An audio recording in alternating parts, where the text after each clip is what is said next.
Israel और Hamas के बीच जंग के बाद बुरी तरह से तबाह हुए गाजा की मदद के लिए अमेरिका के विदेश मंत्री एंटनी ब्लिंकन ने आश्वासन दिया है।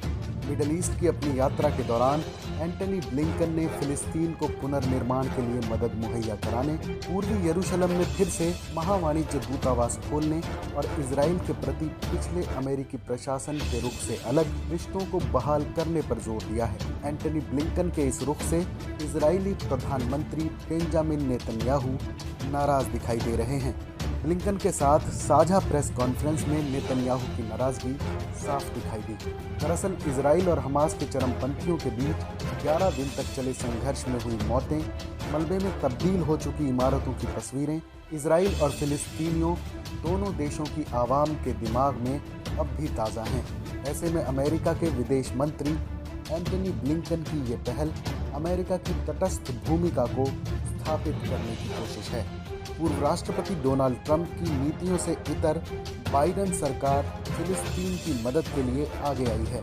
तत्कालीन ट्रंप प्रशासन ने फिलिस्तीनी प्रशासन से राजनीतिक संवाद और फिलिस्तीनियों को मिलने वाली मदद को बंद कर दिया था, लेकिन इससे अलग रुख अपनाते हुए बाइडेन सरकार ने फिलिस्तीन की मदद का फैसला किया है। ये अमेरिका की नीति में तेजी से आए बदलाव को दिखाता है, लेकिन इसमें बड़े जोखिम भी हैं। बाइडेन प्रशासन का कहना है कि वो गाजा पट्टी में पुनर्निर्माण को बढ़ावा देने के लिए आर्थिक मदद करेगा, जिस पर हमास का कब्जा है। हमास एक चरमपंथी गुट है जिसे अमेरिका, इजराइल और कई दूसरे देश आतंकवादी संगठन मानते हैं। न्यूयॉर्क टाइम्स की एक खबर के मुताबिक फिलिस्तीनियों के साथ संबंधों को फिर से बहाल करने से मिडिल ईस्ट में अमेरिका ने अपने सबसे भरोसेमंद सहयोगी इजराइल को नाराज करने का खतरा मोल ले लिया है। इजराइल के नेता पहले से ही ईरान के साथ परमाणु समझौते में फिर से शामिल होने की बाइडेन सरकार की कोशिशों को लेकर चिंतित हैं। इजराइल ईरान के परमाणु कार्यक्रम का लंबे समय से विरोध करता आ रहा है।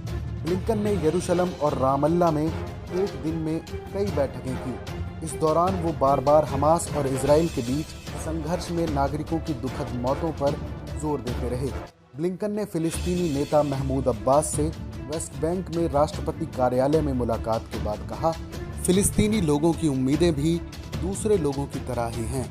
इन उम्मीदों को साकार करने के लिए फिलिस्तीनी लोगों के साथ काम करने के लिए अमेरिका प्रतिबद्ध है। एंटनी ब्लिंकन ने ऐलान किया कि अमेरिकी विदेश विभाग 2019 में ट्रंप प्रशासन की तरफ से बंद किए गए फिलिस्तीनी मामलों को संभालने के लिए पूर्वी यरूशलेम में एक अमेरिकी वाणिज्य दूतावास को फिर से खोलेगा।